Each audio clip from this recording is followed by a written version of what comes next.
നമസ്കാരം. നമുക്ക് മാർഷങ്കിൽ നമ്മുടെ കൂടെയുണ്ട്. ഇപ്പൊ മാർഷങ്കിൽ സ്വയം ഒന്ന് പരിചയപ്പെടുത്തും. ഞാൻ മാർഷ് TJ, വയനാട്ടിലാണ്. വയനാട്ടിൽ കാവുമ്പന്നോ.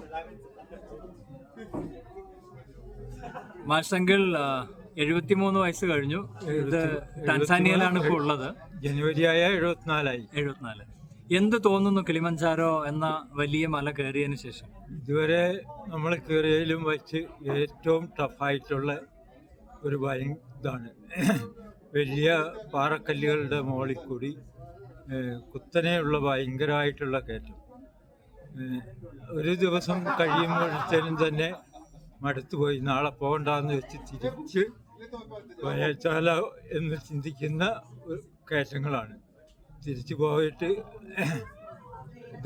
കയറാൻ പറ്റിയല്ല, നാളെ ഇതിനേക്കാളും കടുപ്പമാണെങ്കിൽ പറ്റിയല്ലോ എന്ന് വിചാരിച്ച് തിരിച്ച് അങ്ങനെ ഒരു ചിന്താഗതിയിൽ രാത്രി കിടക്കാനായി പോവും.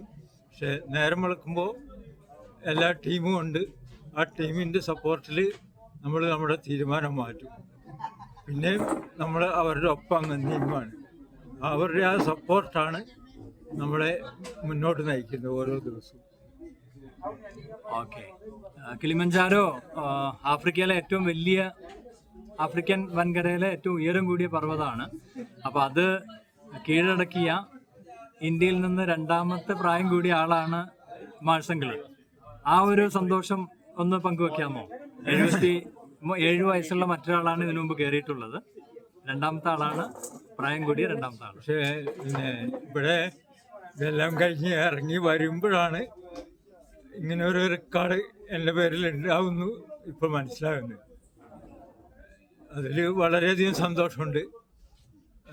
അതിൽ നമ്മളെ വിജയം എന്ന് പറഞ്ഞാൽ ഞാൻ ആദ്യം പറഞ്ഞ പോലെ തന്നെ നമ്മുടെ ടീമിൻ്റെ വിജയമാണ് ഏറ്റവും വലുത്. ഇത്രയും നല്ലൊരു ടീമില്ലായിരുന്നെങ്കിൽ ഒരിക്കലും ഈ റെക്കോർഡ് എൻ്റെ പേരിൽ വരില്ല. കാരണം പലരും ഉണ്ട്, പലപ്പോഴും പിന്മാറാൻ ഉദ്ദേശിച്ചാലും കൂട്ടത്തിലുള്ളവരുടെ എല്ലാ സപ്പോർട്ടും ഏത് നിമിഷവും എല്ലാത്തിനും ഉണ്ടായിരുന്നതുകൊണ്ട് വളരെ ഇങ്ങനെ ഇത്രയും കടുപ്പമേറിയ ഒരു സാഹസം വിജയകരമായി പൂർത്തിയാക്കി എന്ന് പറയാം. അതുപോലെ തന്നെ കേരളത്തിലെ ഏറ്റവും പ്രായമുള്ള കിളിമഞ്ചാരോ കയറിയ ആളും കൂടിയാണ്, കേരളത്തിൽ നിന്നുള്ള നമ്മുടെ സംസ്ഥാനത്ത് നിന്ന്. അത് വലിയൊരു കാര്യം തന്നെയാണ്, സന്തോഷിക്കാൻ. ബാക്കിയുള്ളവരോട് ഇപ്പം പറയാൻ എന്താ ഒരു മെസ്സേജ് ഉള്ളത്? അതായത് പ്രത്യേകിച്ച് പ്രായം കുറച്ച് ഒരു 60 വയസ്സൊക്കെ മുകളിലുള്ള ആൾക്കാരോട് എന്താണ് പറയാനുള്ളത്? മിക്കവാറും 60 വയസ്സിൻ്റെ മുകളിലുള്ളവരോട് പറഞ്ഞാൽ ഇവനെന്താ ഭ്രാന്താണോ എന്നാണ് അവർ ചോദിക്കുക. ഈ 70ാമത്തെ വയസ്സിൽ മര്യാദയ്ക്ക് വീട്ടിൽ ഇരിക്കുന്നവരാണെല്ലാം. തന്നെയല്ല, 70 വയസ്സ് കഴിഞ്ഞവരെ തോട്ടത്തിൽ പോലും ഇറങ്ങി വീടിൻ്റെ മുറ്റത്ത് തന്നെ ഒരു പണിയെടുക്കാൻ ആരും മക്കളോ ഇച്ചിരി സാമ്പത്തികമായിട്ടുള്ളവരോ സമ്മതിക്കല്ല. കാരണം എനിക്ക് അങ്ങനെയുള്ളവരോട് പറയാനുള്ളത്, നിങ്ങളുടെ ആരോഗ്യം എന്ന് പറയുന്നത് നിങ്ങൾ വെറുതെ ഇരുന്നാൽ നശിച്ചു പോകുന്ന ഒരു സാധനമാണ്. ഡെയിലി ഒരു 2-3 മണിക്കൂറെങ്കിലും എന്തെങ്കിലും ജോലി ചെയ്യുക.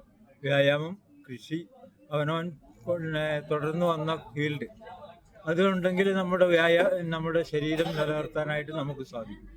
അത് വ്യായാമം ചെയ്യുന്നവരങ്ങനെ, കൃഷി ചെയ്യുന്നവരങ്ങനെ. അതൊരു വളരെ മോശം ഏർപ്പാടായിട്ടോ അല്ലെങ്കിൽ 70 വയസ്സ് കഴിയുമ്പോൾ ഒരു മൂലക്കിരുത്തേണ്ട ആൾക്കാരാണ് വയസ്സന്മാർ എന്ന ചിന്താഗതി ചെറുപ്പക്കാരും മാറ്റുക. ഓക്കെ. മറ്റൊരു ചോദ്യം കൂടി. നമ്മുടെ ടീഷർട്ടിൽ 7 സമ്മിറ്റ് എന്നുണ്ട്.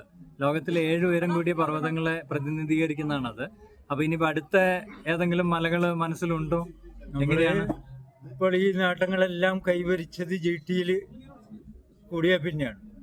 അതിൻ്റെ അടുത്ത തീരുമാനം എന്താണെന്ന് നോക്കിയിട്ട് അതിനനുസരിച്ച് ഈ പറയുന്ന പോലെ എന്തെങ്കിലും അന്നത്തെ പരിസ്ഥിതി അനുകൂലമാണെങ്കിൽ മുന്നോട്ട് പോകണം തന്നെയാണ്. ഓക്കെ. താങ്ക് യു മാർഷങ്കിൽ. Thank U.